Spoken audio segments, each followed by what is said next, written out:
നമസ്കാരം, ലൂസ് ടോക്കിലേക്ക് സ്വാഗതം. നമസ്കാരം. ലൂസ് ടോക്കിലേക്ക് എല്ലാവർക്കും സ്വാഗതം. കുറേ നാളുകൊണ്ട് വീണ്ടും ആൾ ചോദിച്ചു തുടങ്ങി എന്താണ് ലൂസ് ടോക്കിന് സംഭവിച്ചത്. പരിപാടി നിർത്തിയൊന്നും ആൾ ചോദിച്ചു തുടങ്ങി. എന്നാലും ഇന്ന് വന്നത് നന്നായില്ലേ? കൃത്യദിവസം തുടങ്ങി, ദിവസം നന്നായി പുനരാരംഭിച്ചു. എന്റെ ഏറ്റവും വലിയ സന്തോഷങ്ങളിൽ ഒന്ന് ലൂസ് ടോക്കാണ്. നമുക്ക് വളരെ എന്താ പറയുന്നത്, നമ്മുടെ ഹൃദയത്തിൽ നമുക്ക് തോന്നുന്ന പോലെ സംസാരിക്കാം. അപ്പോഴത്തെ കാണുന്ന പ്രേക്ഷകരും പറയുന്നത് നമ്മൾ ഇൻഫോർമലായിട്ട് സംസാരിക്കുമ്പോഴേ നമ്മൾ അതിൽ ഗൗരവക്കാരാണ് തെറ്റിദ്ധരിച്ചിരുന്ന പലരും അങ്ങനെയൊന്നും അല്ല എന്ന് അവർക്ക് മനസ്സിലായിട്ടുണ്ട്. പക്ഷെ രാജ്മോഹൻ, ഈ കേസ് വരുമ്പോൾ വാർത്തകളുണ്ട്, നമ്മളെ അറസ്റ്റ് ചെയ്യുന്നു അങ്ങനെ.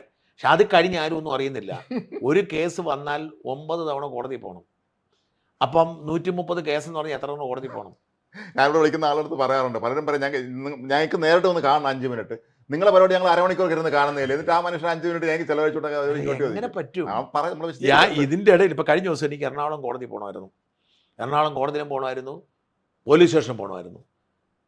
രാവിലെ ഇവിടെ 4 മണിക്ക് ഇറങ്ങിയാലേ 10 മണിക്ക് അവിടെ ചെല്ലാൻ പറ്റത്തുള്ളൂ. ഒന്നാമത്തെ റോഡ് ഇടിഞ്ഞു വീഴാനുള്ള സാധ്യതയുണ്ട്. മറ്റേ അരൂര് അപ്പോൾ 4 മണിക്ക് ഇറങ്ങണമെങ്കിൽ തലേ ദിവസം രാത്രി ഇരുന്നാണ് ഞാൻ പിറ്റേ ദിവസം വാർത്തകൾ ചെയ്തു വെക്കുന്നത്. കാരണം എന്നെ കൃത്യമായി ഫോളോ ചെയ്യുന്ന പ്രേക്ഷകർക്ക് ഇത് കാണണം എന്ന് ആഗ്രഹമുള്ള അവരെ നിരാശപ്പെടുന്നത് എനിക്ക് പ്രയാസമാണ്. ഇത് മാത്രമല്ലല്ലോ, വീഡിയോ മാത്രമല്ലല്ലോ, ഇത് കഴിഞ്ഞ് വീട്ടിൽ ചെന്നിട്ട് പിറ്റേ ദിവസം മറ്റേ ട്രാൻസ്ലേഷൻ അടക്കം ബാക്കി ഉത്തരവാദിത്തം ഞാൻ ഉറക്കം മാറ്റി വെച്ചു. ആ ഒരു സാഹചര്യത്തിൽ പലപ്പോഴും 4 മണിയൊക്കെ ആകുമ്പോഴത്തേക്കും ഇവിടെ ഉണ്ടെങ്കിൽ പോലും അങ്ങ് മടുക്കും. കൃഷിപ്പണിയൊക്കെ ബാക്കിയുണ്ടല്ലോ, അതാണ് സംഭവിക്കുന്നത്. എനിവേ, ഇന്ന് നമുക്ക് ബീഹാർ തെരഞ്ഞെടുപ്പ് തന്നെയാണ് നമ്മുടെ വിഷയം. രാജ്യത്തെ സംബന്ധിച്ച് ഏറ്റവും പ്രധാനപ്പെട്ട ഒരു സംഭവമാണ്. നമ്മുടെ എന്താണ് ഫലം ഇപ്പം വന്നിരിക്കുന്നത്? എല്ലാ ഫലങ്ങളും പൂർണ്ണമായും വന്നിട്ടില്ലെങ്കിൽ പോലും ഇപ്പൊ നമുക്ക് NDA 200 സീറ്റിലധികം 202 എന്ന് തോന്നുന്നു. കാരണം 243 സീറ്റാണ് ആകെ ബീഹാർ നിയമസഭയിലുള്ളത്. അതിൽ 200 കവിഞ്ഞു എന്ന് പറഞ്ഞാൽ വലിയ കാര്യം തന്നെയാണത്. ഇപ്പോൾ സ്റ്റഡിയാണ്, ലീഡ് സ്റ്റഡിയാണ്. 91 BJP നേടി, BJP 82 83 JDU കയറി. ചിരാഗ് പസ്വാന്റെ പാർട്ടി 19 സീറ്റ് ചിരാഗ് പസ്വാൻ നേടി. 27 സീറ്റോ മറ്റുമാണ് RJD. കോൺഗ്രസ് 5 സീറ്റ് നേടാനുള്ള സാധ്യതയുണ്ട്.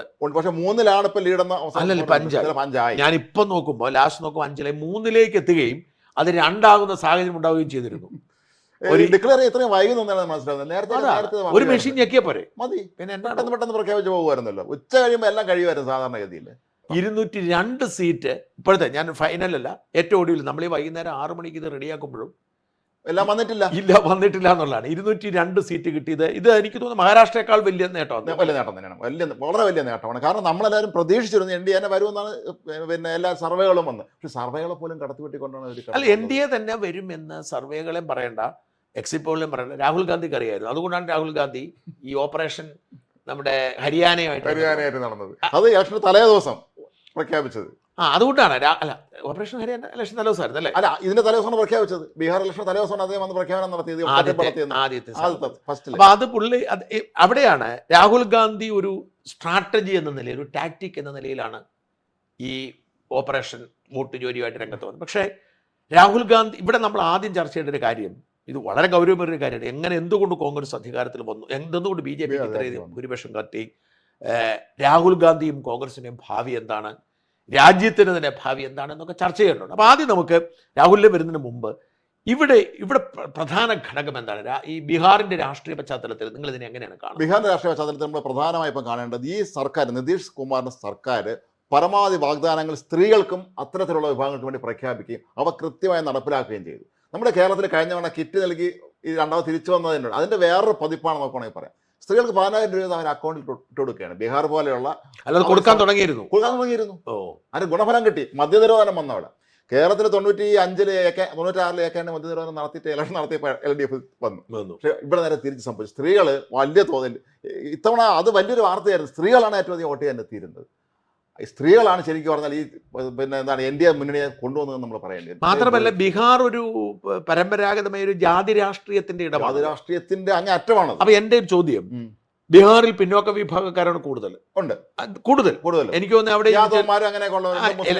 OBC വിഭാഗത്തിൽ യാദവരടക്കം, അല്ലെങ്കിൽ ദളിതരടക്കം. അതുകൊണ്ടാണല്ലോ ഈ കർപ്പൂരി ടാക്കൂർ കമ്മീഷനൊക്കെ വന്നൊരു സാഹചര്യം ഉണ്ടായിരുന്നത്.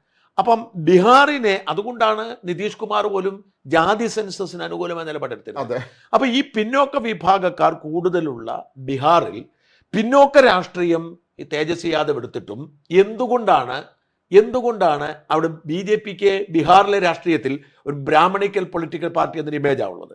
എന്തുകൊണ്ടാണ് BJP ഇത്രയധികം ഔന്നത്യം നേടിയത്? ഇതിന്റെ ഏറ്റവും അടിസ്ഥാന കാരണങ്ങളിലേക്ക് പോകുമ്പോൾ നമ്മൾ മണ്ഡൽ കമ്മീഷൻ റിപ്പോർട്ടിലേക്ക് പോകേണ്ടി വരും. 80കളുടെ അവസാനം 89ലാണ് VP സിംഗ് പ്രധാനമന്ത്രിയാവുന്നത്. അദ്ദേഹം മണ്ഡൽ കമ്മീഷൻ റിപ്പോർട്ട് പ്രഖ്യാപിക്കുന്നു.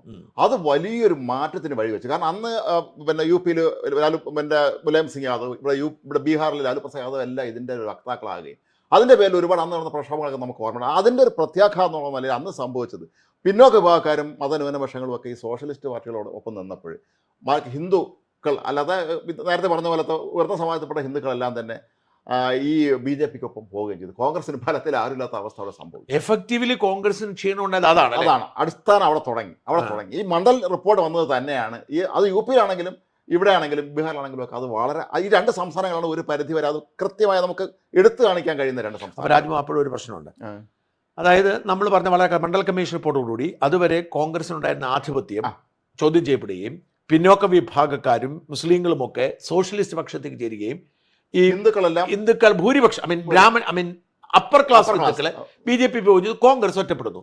പക്ഷെ പിന്നീട് ഈ പ്രാദേശിക സോഷ്യലിസ്റ്റ് പ്രസ്ഥാനങ്ങൾ ഇല്ലാതായല്ലോ. ഈ സോഷ്യലിസ്റ്റ് പ്രസ്ഥാനങ്ങൾ പതിയെ മുലായം സിംഗ് യാദവിന്റെ പാർട്ടിക്ക് പ്രസക്തി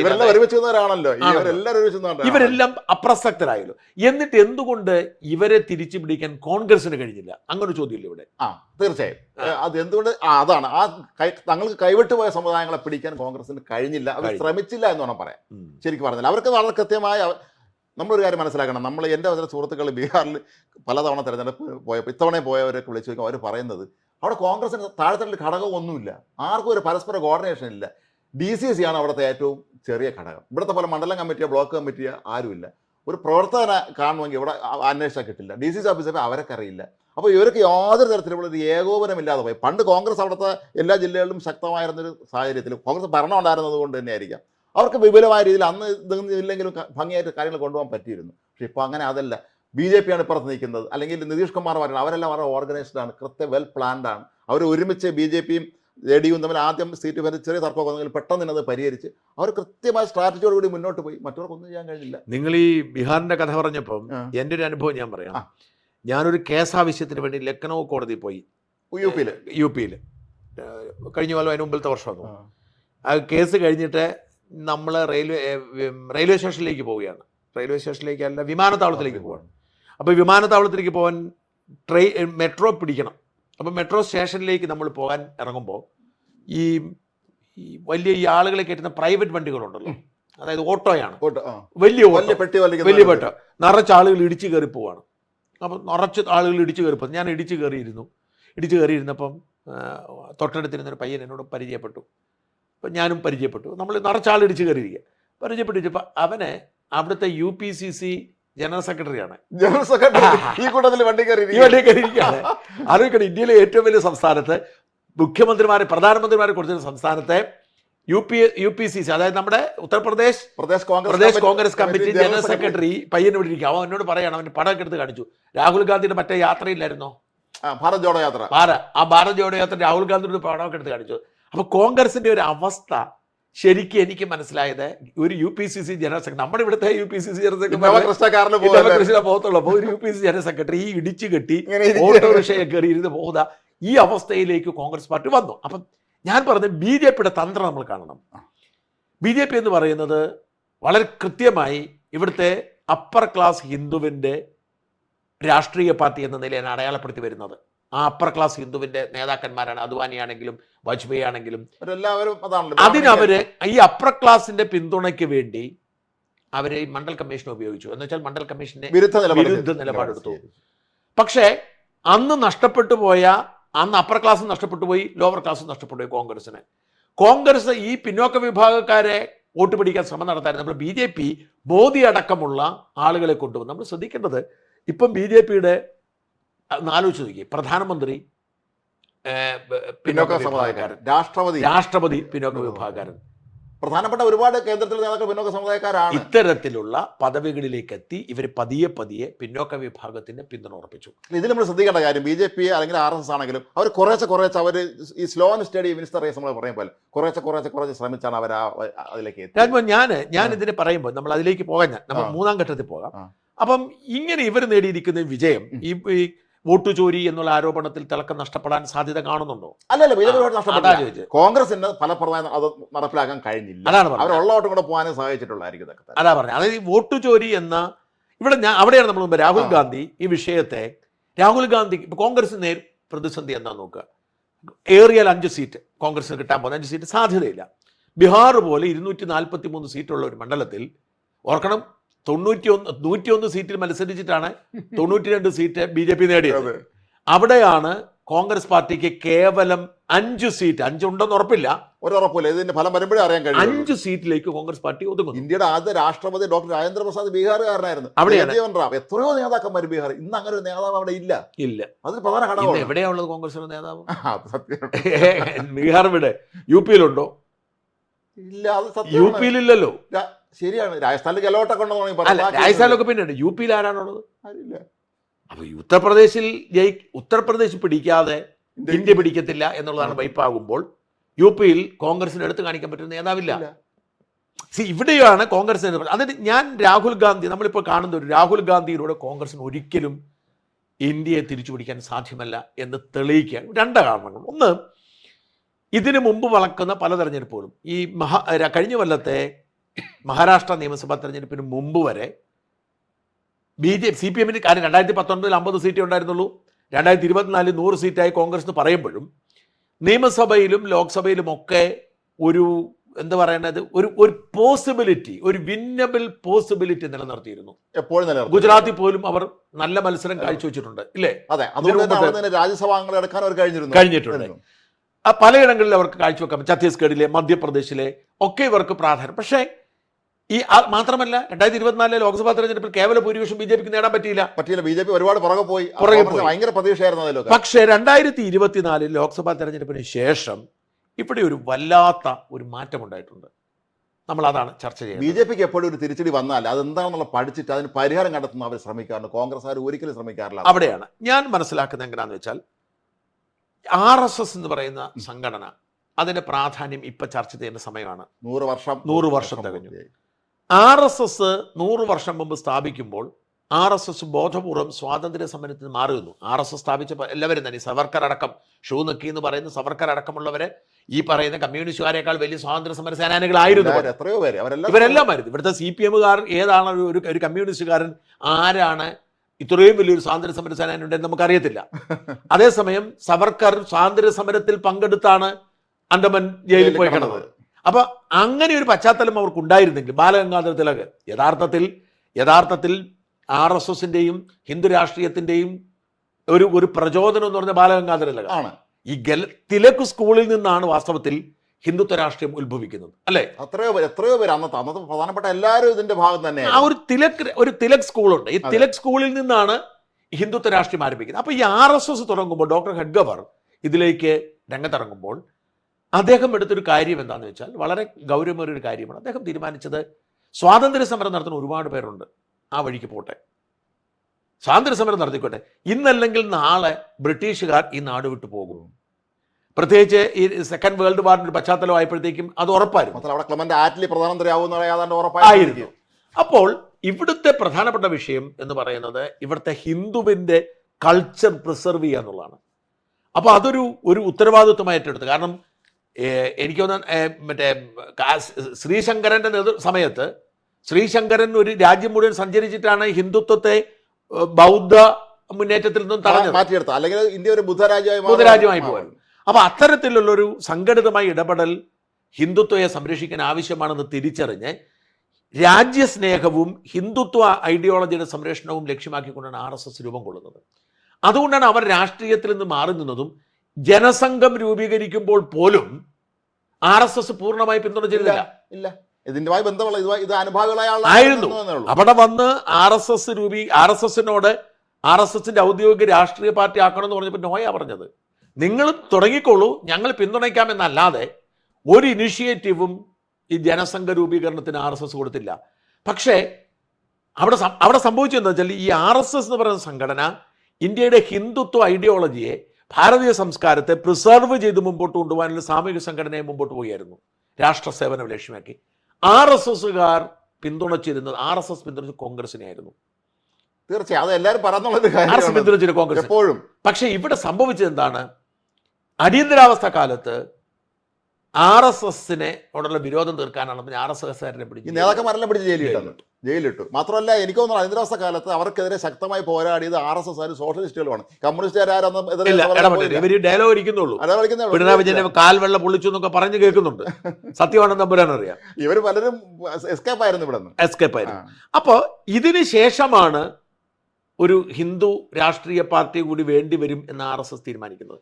അപ്പൊ RSS 100 കൊല്ലം കൊണ്ട് പതിയെ പതിയെ ഗ്രിപ്പുണ്ടാക്കി അവർ കൃത്യമായി ഏതെങ്കിലും ഒരു രാഷ്ട്രീയ പാർട്ടി ഉണ്ടാക്കി RSSന്റെ ബുദ്ധിപരമായ തീരുമാനം. ആരെങ്കിലും ഒരാൾ രാഷ്ട്രീയ പാർട്ടി ഉണ്ടാക്കിയിട്ട് പിന്തുണ കൊടുത്താൽ അവന് ഹൈജാക്ക് ചെയ്തുകൊണ്ട് പോകും. RSSന്റെ അസ്തിത്വം നിലനിർത്തിക്കൊണ്ട് RSSന്റെ ഐഡിയോളജിയോട് ചേരുന്ന രാഷ്ട്രീയ പാർട്ടി മതി തീരുമാനിച്ചു. അങ്ങനെ BJP രൂപീകരിക്കപ്പെട്ടു. അടിയന്തരാവസ്ഥയ്ക്ക് ശേഷം എനിക്ക് തോന്നുന്നത് ജയപ്രകാശ് നാരായണനെ പ്രധാനമായിട്ടും പ്രചോദിപ്പിച്ചത് അല്ലെങ്കിൽ അദ്ദേഹത്തെ പ്രോത്സാഹിപ്പിച്ചത് RSS ആയിരുന്നു. പക്ഷെ അവരൊരിക്കലും ചേർന്നിട്ടില്ല. ഇല്ലല്ല, ചേർന്നിട്ടില്ല. അതാണ് പിന്നീട് ജനസംഘമായി വന്നതും ജനതാ പാർട്ടിയായി, പിന്നെ അത് തുടർന്ന് BJP ആയി. അപ്പോ ഇവിടെ സംഭവിക്കേണ്ട ഒരു കാര്യം എന്താ വെച്ചാൽ ഈ മോദിയെ പോലൊരു ബ്രാൻഡ് അംബാസഡർ RSS നോക്കിയിരിക്കുകയായിരുന്നു. 100 വർഷമായി അവർ നോക്കിയിട്ട് കിട്ടിയ ആളാണ്. വാജ്പേയി ഭയങ്കര മിടുക്കനായിരുന്നു. അന്താരാഷ്ട്ര പ്രശസ്തനായ മിടുക്കനായിരുന്നു. അദ്വാനി ഉണ്ടായിരുന്നു. നിരവധി ആളുകളുണ്ടായിരുന്നു. പക്ഷേ കൃത്യമായ ഒരു മോഡൽ. അപ്പം ഈ വാജ്പേയിക്കൊക്കെ പറ്റിയ കാര്യം വെച്ചാൽ നല്ല നേതാവാണെങ്കിലും ആ ഒരു നേതാവിന്റെ ചുറ്റിനപ്പുറത്തേക്കുള്ള ഒരു വ്യക്തി എന്ന നിലയിൽ വലിയ ആളായിരുന്നു. പക്ഷേ മോദി ചെയ്തത് എന്താണെന്ന് വെച്ചാൽ ഒരു സ്റ്റേറ്റിന്റെ ഉത്തരവാദിത്വം RSSനോട് വളർന്നു വന്നു. മോദിയുടെ പ്രത്യേകത അതാണ്. RSSനോട് വളർന്നു വന്ന് RSSന്റെ പ്രചാരകനായിരുന്നു. RSSന്റെ പ്രധാനപ്പെട്ട ചുമതലയുള്ള ആളായിരുന്നു. ഗുജറാത്തിലെ സംഘടനാ ജനറൽ സെക്രട്ടറി ആയിട്ട് പോയത്. ഇപ്പോഴും സംഘടനാ ജനറൽ സെക്രട്ടറി അറിയാമല്ലോ. അതായത് RSS അങ്ങോട്ട് അയക്കുന്ന ഒരാളാണ്. കേരളത്തിൽ മാത്രം ഇല്ലാതുള്ളൂ. കേരളത്തിലില്ലെന്ന് തോന്നുന്നു. ഒരു സംഘടനാ ജനറൽ സെക്രട്ടറി RSS അയക്കുന്നതാണ്. ഈ RSS അയച്ച ഈ സംഘടനാ ജനറൽ സെക്രട്ടറി ആയിട്ട് അവിടെ പോയി ഗുജറാത്ത് രാഷ്ട്രീയം പഠിച്ച് പിന്നീട് പ്രതിസന്ധിയിൽ അദ്ദേഹം അവിടുത്തെ മുഖ്യമന്ത്രിയാൻ മാറി. ആ മുഖ്യമന്ത്രി എന്ന നിലയിൽ മോദിയുടെ ഒരു വിഷൻ മോദി നടപ്പിലാക്കി. ആർക്കും തള്ളിക്കളയാൻ കഴിയാത്ത സാഹചര്യം ഉണ്ടായി. നമ്മുടെ ഷിബു ബേബി പഠിക്കാൻ പോയി. അതിനുമ്പ് കേശുഭായ് പട്ടേലൊക്കെ മുഖ്യമന്ത്രിമാരായിരുന്നെങ്കിൽ പോലും മോദി വന്നു കഴിഞ്ഞപ്പോൾ അതിന്റെ അവസ്ഥ കംപ്ലീറ്റ് മാറി. ആ ഒരു മോഡൽ ഇന്ത്യയിൽ കൊണ്ടുവന്നു, പിടിച്ചെടുത്തു. മാത്രമല്ല മോദി ഇന്ന് ഇന്റർനാഷണൽ ലെവലിൽ ഏറ്റവും അക്സെപ്റ്റബിൾ ആയിട്ടുള്ള ഒരു നേതാവാണ്. അമേരിക്കൻ പ്രസിഡന്റ് അമേരിക്കയുമായി ഇത്രയും ഭിന്നത ഉണ്ടായിട്ടും അമേരിക്കൻ പ്രസിഡന്റ് പരസ്യമായി മോദിയെ തള്ളി പറഞ്ഞിട്ടില്ല. അവരുടെ നിലപാടുകൾ പലതും നമുക്ക് യോജിക്കുന്നതല്ല. അത്രയേ ഉള്ളൂ. മോദിയുടെ കാലെ പിടിക്കാൻ പോലും നേരെ ചൈനയ്ക്ക് പോയി. ഇന്ന് കഴിഞ്ഞ ദിവസം ഒരു കേട്ടായിരുന്നു നിങ്ങൾ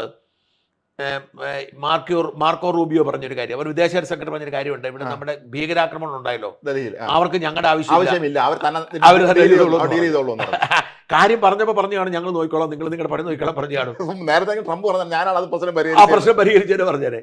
അപ്പൊ ഈ ലെവലിലേക്ക് കൊണ്ടുവരികയും ഈ 11 വർഷം 3 ടേമിലേക്ക് വരുവാണ്. ഈ 11 വർഷം മോദി എന്ന ബ്രാൻഡിനെ മുമ്പിൽ നിർത്തിക്കൊണ്ട് കൃത്യമായ ഒരു ഹിന്ദുത്വവൽക്കരണ സംഭവം. നമ്മൾ ഈ 11 വർഷം നടന്ന സംഭവം പലരും വേണ്ടത് മനസ്സിലാക്കിയിട്ടില്ല. കാരണം ഇവിടെ 80% വരുന്ന ഹിന്ദുക്കൾക്ക് യഥാർത്ഥ ഹിന്ദുത്വ ബോധം ഉണ്ടായിരുന്നില്ല. ഭാരതീയ സംസ്കാരം നമ്മുടേതാണെന്നും ഈ സംസ്കാരം പ്രിസർവ് ചെയ്യേണ്ടത് നമ്മളാണെന്നും ഈ സംസ്കാരത്തിലേക്ക് ലോകത്തെ കൊണ്ടുവരേണ്ട ബാധ്യത നമ്മുടേതാണെന്നുമുള്ള ബോധം ഹിന്ദുവിനുണ്ടായിരുന്നില്ല. കാരണം ഹിന്ദു ജാതിയുടെ അടിസ്ഥാനത്തിൽ വേർതിരിഞ്ഞ് നിൽക്കുകയായിരുന്നു. ആ ജാതി വിവേചനത്തെ മറികടന്നുകൊണ്ട് പിന്നോക്കക്കാരൻ പ്രസിഡന്റും പിന്നോക്കക്കാരൻ പ്രധാനമന്ത്രിയും OBC-കാരൻ പ്രധാനമന്ത്രിയും ആദിവാസി വിഭാഗത്തിൽപ്പെട്ട പ്രസിഡന്റുമായിക്കൊണ്ട് BJP എന്ന് പറയുന്ന രാഷ്ട്രീയ പാർട്ടി ഹിന്ദുവിന്റെ ഒരു ഏകീകരണം സംഭവിച്ചു. ആർക്കും ബ്രാഹ്മണിക്കൽ ഹെജിമണി പറഞ്ഞ് മാറ്റി നിർത്താൻ പറ്റത്തില്ല. എല്ലാ പ്രധാനപ്പെട്ട പദവി ഇരിക്കുന്നവരെല്ലാം പിന്നോക്ക സമുദായക്കാരാണ്. എല്ലാ പിന്നോക്ക. അങ്ങനെ ഒരു ദളിത് രാഷ്ട്രീയം കൂടി എടുത്ത് BJP വളർന്ന് പിടിച്ച് പന്തലിച്ച് സാധാരണക്കാരുടെ ജനങ്ങളുടെ ഇടയിലേക്ക് തടച്ചു കയറിയതിൻ്റെ ഒരു പ്രതിഫലനം ആദ്യം അവിടാണ്. അങ്ങനെ വരുന്നതിനിടയിൽ ഒരു സംഭവം ഉണ്ടായി, അതോട് പരിഗണിക്കണം. 2024 ലോക്സഭാ തെരഞ്ഞെടുപ്പ് അറിഞ്ഞോ അറിയാതെയോ മോദിക്ക് ഒരു തോന്നലുണ്ടായി, ഇത് ഞാനാണ് മോദിയുടെ ഗ്യാരണ്ടി. മോദി മിടുക്കനാണ്, ബ്രാൻഡാണ്. പക്ഷെ മോദി അറിഞ്ഞോ അറിയാതെയോ ഞാൻ RSSനേക്കാൾ വളർന്നു എന്നൊരു തോന്നലിലേക്ക് എത്തി. മോദിയുടെ ഗ്യാരണ്ടി പറഞ്ഞുകൊണ്ടിരുന്നു. ഇത് RSS പറഞ്ഞ അത്രയും വേണ്ട, ഞങ്ങളുടെ ബ്രാൻഡ് അംബാസഡർ മാത്രമാണ്. കാരണം ഈ RSSന് പ്രത്യേകത നിങ്ങൾ ഓർക്കണം. കേരളത്തിലെ എത്ര RSSകാർ നിങ്ങൾക്കറിയാം. നമ്മൾ ഈ RSS എന്ന് പറഞ്ഞ പല ആളുകളും പറയുന്ന ആളുകൾ അതിൽ വത്സൻ തില്ലങ്കരി, ശശികല ടീച്ചറൊക്കെയാണ്. ശശികല ടീച്ചർ RSS അല്ല, വത്സൻ തില്ലങ്കരി നേരത്തെ RSS ആയിരുന്നു, ഇപ്പൊ RSS അല്ല. RSSന്റെ നേതാക്കളെ ആർക്കും അറിയത്തില്ല. ആകെപ്പാടെ മോഹൻ ഭാഗവത്തിന് അറിയാം. പിന്നെ നമ്മുടെ പത്രത്തിൽ വാർത്ത വരുന്ന കാരണം ഹൊസബുള്ള അറിയാം, ഇല്ലേ? ഹൊസബുള്ളയെ അറിയാം. അല്ലാതെ ഒരാൾക്കും RSSന്റെ നേതാക്കളായിരുന്നു സഖറിന്റെ മുന്നേ ഇറങ്ങിയത് ആർക്കും മനസ്സിലാവില്ല അവരാരാണ്, ആർക്കും അറിയത്തില്ല. മോഹൻ ഭഗവതിനെ അല്ലാതെ ഈ ഹൊസപിള്ള ആർക്കും തിരിച്ചറിയോ? ഇല്ല. എന്നെ തിരിച്ചറിയും, പക്ഷേ ഹൊസപിള്ള തിരിച്ചറിയത്തില്ല. അപ്പൊ ഇങ്ങനെ ഇവർ ലോ പ്രൊഫൈലിൽ മുമ്പോട്ട് പോയിക്കൊണ്ടിരിക്കുന്നു. ഈ ലോ പ്രൊഫൈലിലുള്ള ഇവരുടെ യാത്രക്കിടയിൽ മോദി അല്പം മോദിയെ പിടിച്ച് മോനെ ഈ സീറ്റിൽ തന്നെ ഇരിക്കെ, നീ അങ്ങോട്ട് പോകേണ്ടത് പറഞ്ഞ് പിടിച്ചിരുത്തി. ഈ ലോക്സഭാ തെരഞ്ഞെടുപ്പ് മോദിക്കും പിടികിട്ടി, BJPക്കും പിടികിട്ടി. കാരണം BJP എന്ന് പറയുന്ന പ്രസ്ഥാനത്തിന് കൃത്യമായിട്ട് പിടികിട്ടിയത് ഇപ്പോഴാണ്. RSS കഴിഞ്ഞേ ഉള്ളൂ, കാര്യം അധികാരമൊക്കെ നിങ്ങളുടെ കയ്യിലാണ്, പക്ഷെ ചാലകശക്തി ആണെന്നുള്ളത് തിരിച്ചറിഞ്ഞു. ഈ തിരിച്ചറിവിൽ ഉണ്ടായിരിക്കുന്ന റിസൾട്ടാണ് ഇപ്പം വന്നുകൊണ്ടിരിക്കുന്നത്. മഹാരാഷ്ട്രയിൽ നിങ്ങൾ ആലോചിച്ചു, മറ്റ് തെരഞ്ഞെടുപ്പിലൊക്കെ ആണെങ്കിൽ ഈ കുറച്ച് സീറ്റുകളൊക്കെ വ്യത്യാസത്തിലൊക്കെ പോകുന്നു. 3-2 ഭൂരിപക്ഷം തൂത്തുവാരി എടുത്തു അല്ലേ? അത് നമ്മൾ ചിന്തിക്കേണ്ട ഒരു കാര്യമാണത്. ഈ ജനങ്ങള് അംഗീകരിച്ചിരിക്കുന്നു എന്നുള്ളതിന്റെ ഏറ്റവും വലിയ ഉദാഹരണമാണ് ഈ പണ്ടൊക്കെ ഭൂരിപക്ഷം എല്ലാവർക്കും. അത് ഇനി എന്നെ അങ്ങനെ സംഭവിക്കൂ. ഇനി ഉത്തർപ്രദേശ് നിയമസഭാ തെരഞ്ഞെടുപ്പ് നടന്നാൽ പോലും 3-2 ഭൂരിപക്ഷമായിരിക്കും. അടുത്ത ലോക്സഭാ തെരഞ്ഞെടുപ്പ് ഇതൊരു വല്ലാത്ത സൂചനയാണ്. കാരണം RSS പൂർണ്ണമായും ഇവർ ചെയ്ത പണി, RSSന്റെ ഔന്നത്യം ആദ്യം BJP ബോധ്യപ്പെടുത്തണമായിരുന്നു. RSSന്റെ ഔന്നത്യം BJPക്ക് ബോധ്യപ്പെട്ടത് ഇപ്പോഴാണ്, കഴിഞ്ഞ തെരഞ്ഞെടുപ്പിലാണ് ബോധ്യപ്പെട്ടത്. അത് കഴിഞ്ഞു. 2, ഇന്ത്യയിലെ ഹിന്ദുജനങ്ങളെ ഹിന്ദുത്വ രാഷ്ട്രീയത്തിലേക്ക് മാറ്റണമായിരുന്നു. അതും സംഭവിച്ചു. അയോധ്യ രാമക്ഷേത്രം ഉൾപ്പെടെ അയോധ്യ രാമകൃഷ്ണൻ ഉണ്ടായി. പിന്നെ മൊത്തത്തിൽ കംപ്ലീറ്റ്ലി അതേസമയം വേറൊരു സന്ദേശം കൂടെ നൽകി. കാരണം ഈ RSS വിരുദ്ധ രാഷ്ട്രീയം അല്ലെങ്കിൽ BJP വിരുദ്ധ രാഷ്ട്രീയം ഇവിടെ കത്തിജ്വലിച്ച് നിർത്തിയവരൊക്കെ ന്യൂനപക്ഷങ്ങളും ദളിതരും വേട്ടയാടുപ്പ് എന്നുള്ള സങ്കല്പം പറഞ്ഞത്. അവരെപ്പോഴും ഒരു ഭീതി, അതായത് RSSന് അധികാരം കിട്ടിയാൽ അവർ ന്യൂനപക്ഷങ്ങളെ ഇല്ലാതാക്കും, ദളിതരെ ഇല്ലാതാക്കും. എപ്പോഴും ശ്രദ്ധിക്കേണ്ട കാര്യം, ന്യൂനപക്ഷങ്ങളാണ് കുഴപ്പമില്ല, 20% താഴെ ഉള്ളൂ. ദളിതർ എന്ന് പറയുമ്പോൾ ഭൂരിപക്ഷമായി. ഹിന്ദുവിനെ വിഭജിക്കുന്നു, ദളിതനായി. ആ പിന്നോക്ക വിഭാഗക്കാരനെ RSS ഭീഷണിയാണ് എന്ന ഒരു തോന്നലുണ്ടാക്കി അവർ ചെയ്തു. ഒരു ദളിതനെ ഈ നമ്മുടെ നാട്ടിൽ ഏതെങ്കിലും ഇടതുപക്ഷ പാർട്ടിയുടെ സംസ്ഥാന സെക്രട്ടറിയോ ദേശീയ സെക്രട്ടറി ആക്കുവാൻ ധൈര്യം കാണിച്ചിട്ടുണ്ട്. ഒരു വനിതയാക്കുമോ? പിന്നാണോ നിങ്ങൾ ദളിതം വിട്, ഒരു വനിതയാക്കിയിട്ടുണ്ടോ? ഒരു വനിതയാക്കിയിട്ടില്ലല്ലോ. അതാണ് പോളിറ്റ് ബ്യൂറോയിൽ ആ പഴയൊരു വൃന്ദാക്കാരോട്ട് വന്നു. എവിടെയാണ് സംസ്ഥാന സെക്രട്ടേറിയറ്റിൽ സംസ്ഥാന ഇവിടെ ഏതെങ്കിലും പ്രധാനപ്പെട്ട പദവി വന്നിട്ടുണ്ടോ? ഇല്ല. ഈ ഒരു ജില്ലാ സെക്രട്ടറി ആയിട്ടുണ്ടോ? ഇല്ല. ഒരു ജില്ലാ സെക്രട്ടറി വരുമെന്നൊക്കെ പറഞ്ഞിട്ട് അതും പോയി. എവിടെ?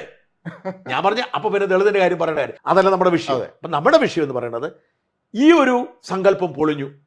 അതായത് ഇവിടുത്തെ ദളിതനും കുഴപ്പമില്ല, ന്യൂനപക്ഷക്കാരനും കുഴപ്പമില്ല. നിങ്ങളുടെ വിശ്വാസവും നിങ്ങളുടെ ആചാരങ്ങളും RSS നടപ്പിലാൻ ഒരിക്കലും ഇടപെടുന്നത്. ക്രിസ്ത്യാനിക്ക് പള്ളിപ്പാം, ഇസ്ലാമിന് പള്ളിപ്പാം, നിങ്ങളുടെ പക്ഷേ ഭാരതീയമായ ഒരു പാരമ്പര്യത്തിന്റെ പരിമിതിക്കുള്ളിൽ നിന്നുകൊണ്ട് മതി.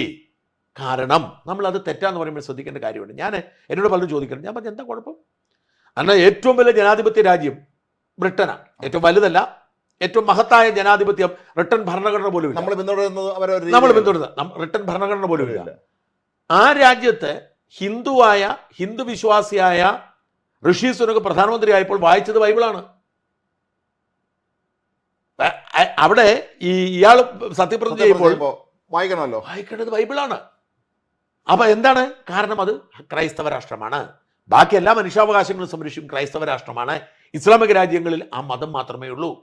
പിന്നെ ഹിന്ദു ഭൂരിപക്ഷമുള്ള ഈ രാജ്യത്ത് ഹൈന്ദവ പാരമ്പര്യവും ഹൈന്ദവ ആചാരങ്ങളും ഗീതയും രാമായണവും ഭാരതവും ഒക്കെ ഒരു പ്രതീകമായി വന്ന എന്താ കുഴപ്പം? ഹിന്ദുത്വം എന്ന് പറയുന്നത് സംസ്കാരത്തിന്റെ സംസ്കാരമാണ്. അപ്പൊ ഈ തോന്നലിലേക്ക് ഹിന്ദുവിനെ കൊണ്ടുവരികയും ഹിന്ദുവിനെ ഐക്യപ്പെടുത്തുകയും ചെയ്യാൻ RSSന് കഴിഞ്ഞതിന്റെ ഫലമാണ് മഹാരാഷ്ട്ര ആരംഭിച്ചപ്പോൾ ബീഹാറിലേക്ക് എത്തിയിരിക്കുന്നത്. ഇതൊരു കൊടുങ്കാറ്റായി കത്തിപ്പടരും. ഇനി സംഭവിക്കാൻ പോകുന്നത് ഹിന്ദുത്വ പൊളിറ്റിക്സ് സാധാരണക്കാരുടെ പൊളിറ്റിക്സ് ആവുകയും ആകെപ്പാടെ അതിൽ നിന്ന് അല്പം മാറി നിൽക്കുന്നത് കേരളവും തമിഴ്നാട്. അതാണ് നമ്മൾ ചർച്ച ചെയ്യേണ്ടത്. അടുത്ത വർഷം ആദ്യം നടക്കുന്നതാണ് കേരളത്തിലും തമിഴ്നാട്ടിലെ നിയമസഭാ തെരഞ്ഞെടുപ്പ്. അതിന് ഇത് ഒരു പരിധിവരെ സ്വാധീനിക്കുമോ എന്നുള്ളതാണ് എൻ്റെ ഒരു ചോദ്യം. മെച്ചപ്പെടുത്തും. കേരളത്തിലും തമിഴ്നാട്ടിലും BJP നില മെച്ചപ്പെടുത്തും എന്നല്ലാതെ. കാരണം എന്ന് വെച്ചാൽ ന്യൂനപക്ഷങ്ങൾ, കോൺഗ്രസ് പാർട്ടി ന്യൂനപക്ഷങ്ങളുടെ പാർട്ടിയായി മാറി. നമ്മൾ ശ്രദ്ധിക്കേണ്ട കാര്യം അതിലേക്ക് വരുമ്പോൾ രാഹുൽ ഗാന്ധി ഉയർത്തിപ്പിടിക്കുന്ന രാഷ്ട്രീയത്തിന് ചില കുഴപ്പങ്ങളുണ്ട്. ഇന്ന് ശശി തരൂർ കഴിഞ്ഞ ദിവസം പറഞ്ഞിരുന്നൊരു കാര്യമാണത്. അതായത് ഭൂരിപക്ഷം വരുന്ന ഹിന്ദുവിനെ മറന്നുകൊണ്ടുള്ള ഒരു രാഷ്ട്രീയ ആശയവും ഇന്ത്യയിൽ നിലനിൽക്കാൻ പോകുന്നില്ല. ഇതുവരെ ഹിന്ദുവിനെ ഭിന്നിപ്പിച്ചു നിർത്തിയും തെറ്റിദ്ധരിപ്പിച്ചുമാണ് പിടിച്ചു നിന്നിരുന്നത്. എന്നാൽ ആ കാലം കഴിഞ്ഞു. RSSും BJPയും ഹിന്ദുവിനെ ഒരുമിപ്പിച്ചു. ആ പശ്ചാത്തലത്തിൽ ഹിന്ദുവിൻ്റെ രാഷ്ട്രീയം അവഗണിച്ചുകൊണ്ടുള്ള ഒരു രാഷ്ട്രീയത്തിന് പ്രസക്തിയില്ല. നിർഭാഗ്യവശാൽ കോൺഗ്രസിൻ്റെ ഒരു ലെഫ്റ്റ് ലിബറൽ ഇസ്ലാമിക് പൊളിറ്റിക്സ് ആണ്. ആ ലെഫ്റ്റ് ലിബറൽ ഇസ്ലാമിക് പൊളിറ്റിക്സ് കേരളത്തിൽ വേവും.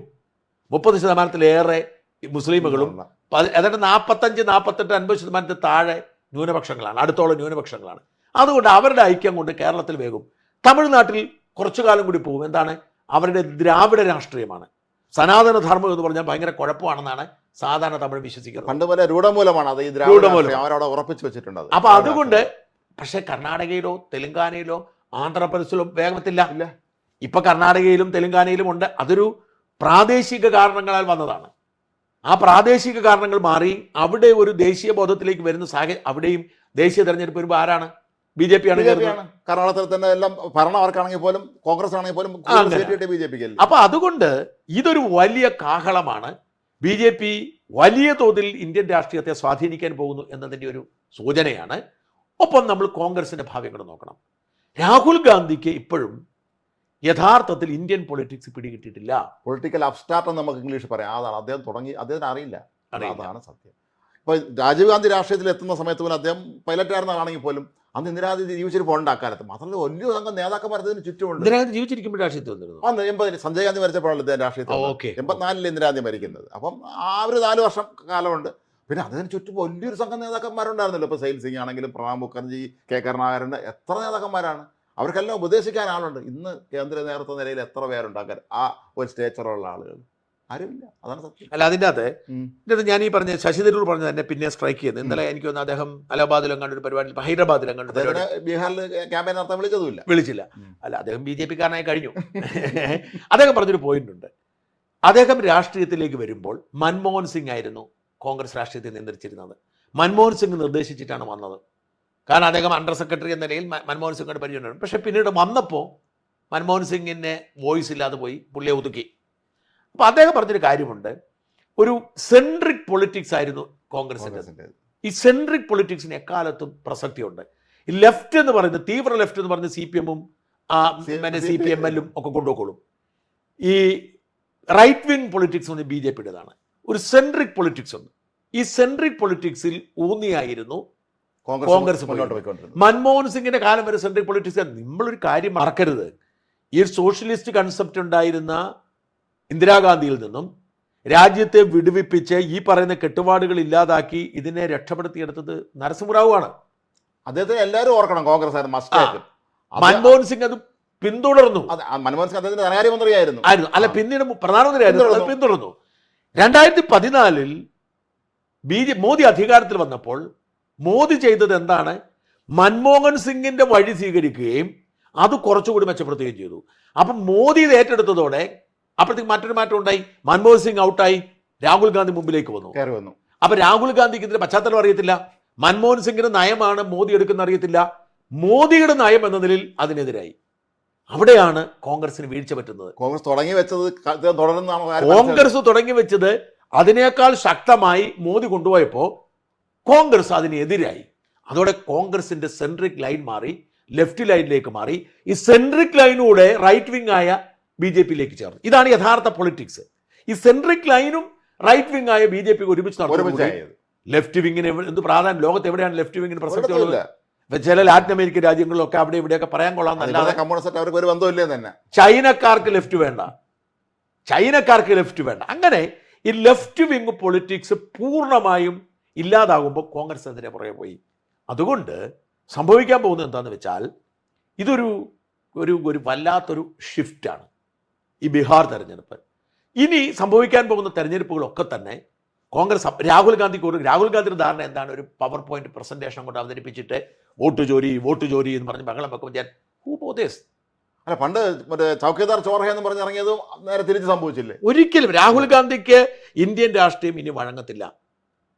ഞാൻ എപ്പോഴും ബലമായി വിശ്വസിക്കുന്നത് രാഹുൽ ഗാന്ധി ഇങ്ങനെ പ്രതിപക്ഷ നേതാവ് നിലനിർത്തുന്ന മോദിയാണെന്നാണ്. കാരണം കോൺഗ്രസിൻ്റെ ഒരു പ്രത്യേകത, കോൺഗ്രസിന് അടിത്തറയുള്ള പാർട്ടിയാണ്. ഈ അടിത്തറയിൽ നിന്ന് കോൺഗ്രസ് പൊങ്ങി വന്നാൽ ഇനിയും സാധ്യത. പക്ഷേ രാഹുൽ ഗാന്ധിയുടെ നേതൃത്വത്തിൽ കോൺഗ്രസ് പ്രത്യേകിച്ചൊന്നും ഞാൻ കഴിയില്ല. മാത്രമല്ല എല്ലാ സംസ്ഥാനത്തെയും കാര്യങ്ങളെക്കുറിച്ച് വ്യക്തമായ ധാരണ വേണം. ഉദാഹരണത്തിന് കുറച്ചാൾ മുമ്പ് വയലാർ രവിയുടെ അദ്ദേഹത്തിൻ്റെ ഒരു TV പരിപാടി ഞാൻ കണ്ടപ്പോൾ അദ്ദേഹം പറയാണ് 71 പാർലമെന്റ് ഇലക്ഷൻ വന്നപ്പം വയലാർ രവി നേതാവ്, അന്ന് അദ്ദേഹം നിലവിൽ പാർലമെന്ററി ഇതിലൊന്നും അംഗമല്ല. അപ്പം ഇന്ദിരാഗാന്ധി വിളിച്ചിട്ട് മത്സരിക്കാൻ പറഞ്ഞു. അപ്പോൾ ഏത് മണ്ഡലം വേണമെന്ന് ചോദിച്ചു. അദ്ദേഹം ഞാൻ ചിറയൻകീഴ് മത്സരിക്കാമെന്ന് പറഞ്ഞു. ഇന്ദിരാഗാന്ധി എടുത്തോളം പറഞ്ഞു അതൊരു ഇടതുപക്ഷ മണ്ഡലമല്ലേ. ചിറയൻകീഴ് എന്ന് പറഞ്ഞപ്പോൾ തന്നെ ഇടതുപക്ഷം അവിടെ മത്സരിക്കണ്ട, വേറെ 543 സീറ്റുള്ള അവിടെ ഇന്ദിരാഗാന്ധി ഒരു ബുക്ക് പോലും നോക്കാതെ പറയുന്നത് ചിറയൻകീഴ് ഇടതുപക്ഷത്തിന്റെ സീറ്റിൽ അവിടെ മത്സരിക്കേണ്ടെന്ന്.